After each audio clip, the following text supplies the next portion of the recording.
दीपक तेजा नामी नौजवान लड़का एक सड़क हादसे में बुरी तरह जख्मी हो गया था। इत्तला मिलने पर Telangana state youth congress secretary D Ravinder Reddy hospital पहुंचकर जख्मी लड़के की इयादत की और अफराद खानदान से इज़हार ताज़ियत की।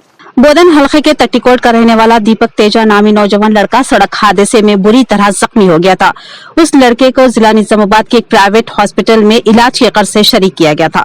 इत्तला मिलने पर Telangana state youth congress secretary D Ravinder Reddy hospital पहुंचकर लड़के की इयादत की। इस मौके पर उन्होंने हॉस्पिटल के डॉक्टर और अमले से बात करते हुए कहा कि दीपक तेजा को बेहतरीन इलाज फराहम किया जाए। इसके बाद उन्होंने उस लड़के के वालिदैन से बात की और दिलासा दिया कि दीपक का बेहतरीन इलाज होगा और वो जल्द ही सेहतयाब होगा। इस मौके पर रविंदर रेड्डी के हमरा corporator Gadgu Rohit, youth congress secretary Jagdam Suman, Nizamabad urban youth congress Moin, Sheikh Zakir, Pawan, Rahil व दीगर कांग्रेसी कायदीन मौजूद थे।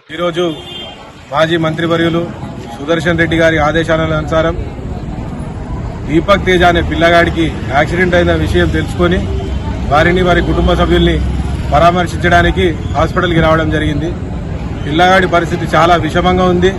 అయితే ఇప్పటికీ ఈ యాక్సిడెంట్ గల కారణాలు గాని యాక్సిడెంట్ ఎవరు చేసిరో గాని స్పష్టత లేని పక్షాన మేము పోలీస్ డిపార్ట్మెంట్ వారిని ఒకటే డిమాండ్ చేస్తున్నాము, దీనిపైన ఎటువంటి రాజకీయ ప్రెషర్లకి లోబడకుండా నిష్పక్షపాతంగా మీరు దీన్ని ఎంక్వైరీ చేసి దీనికి సంబంధించినటువంటి వ్యక్తులను కఠినంగా శిక్షించాలని డిమాండ్ చేస్తున్నాము। అదేవిధంగా అక్కడ లోకల్గా ఉన్నటువంటి ప్రభుత్వ ప్రతినిధులను కూడా మేము ఒకటే డిమాండ్ చేస్తున్నాం। ఇక్కడ గరీబ్ సంబంధించినటువంటి ఫ్యామిలీకి సంబంధించినటువంటి వ్యక్తులు ఉన్నారు, వాళ్ళకి మీరు ఆర్థికంగా కానీ వారికి డబుల్ బెడ్రూమ్ పరంగా కానీ వారి ఇంటికి ఒక ఉద్యోగం పరంగా కానీ ఏదైనా కానీ కూడా మీరు ప్రభుత్వం తరఫున వారిని ఆదుకోవాలని చెప్పేసి కాంగ్రెస్ పార్టీ తరఫున డిమాండ్ చేస్తాం। पैदल जा रही एक 35 साला खातून को नामालूम गाड़ी ने टक्कर दे दी। इस हादसे में उस खातून की मौके पर ही मौत वाक़ई हो गई। खातून की शिनाख्त अभी तक नहीं हो पाई है। पुलिस मसरूफ है तहक़ीक़ात।